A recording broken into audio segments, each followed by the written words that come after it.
Si Jesus nga ba ay isang tao lamang o isa siyang ganap na Diyos? Pakinggan natin ang sinasabi ng banal na kasulatan sa bersyon ng Magandang Balita, Biblia.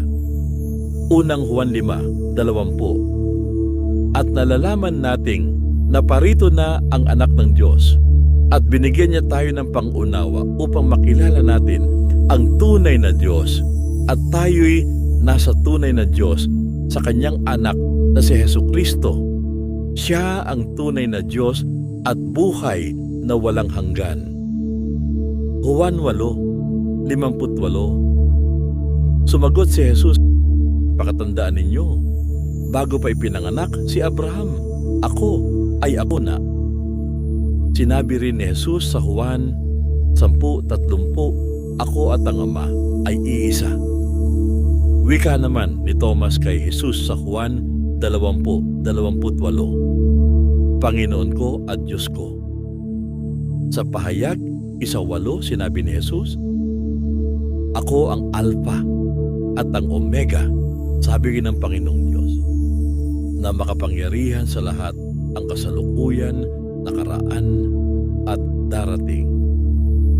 Sa Tito 2:13, habang hinihintay natin ang pinagpalang araw na ating inaasahan, ito ang araw na mahahayag ang kaluwalhatian ng ating dakilang Diyos at tagapagligtas na si Hesukristo.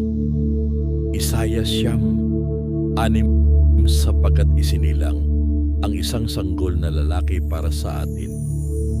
Ibibigay sa kanya ang pamamahala at siya ay tatawaging kahanga-hangang tagapayo, makapangyarihang Diyos, walang hanggang Ama, prinsipe ng kapayapaan. Mateo 1:23, maglilihi ang isang birhen at magsisilang ng isang sanggol na lalaki at tatawagin itong Emmanuel.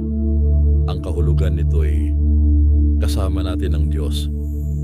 2 Pedro 1:1. Mula kay Simon Pedro, isang lingkod at apostol ni Hesukristo. Para sa inyong lahat na tulad nami, tumanggap ng napakahalagang pananampalatayang mula sa ating makatarungang Diyos at tagapagligtas na si Hesukristo. Ilan lamang yan sa mga talata sa Biblia, sa bersyon ng Magandang Balita Biblia, na nagpapahayag na si Jesus ay Diyos. Si Jesus nga ba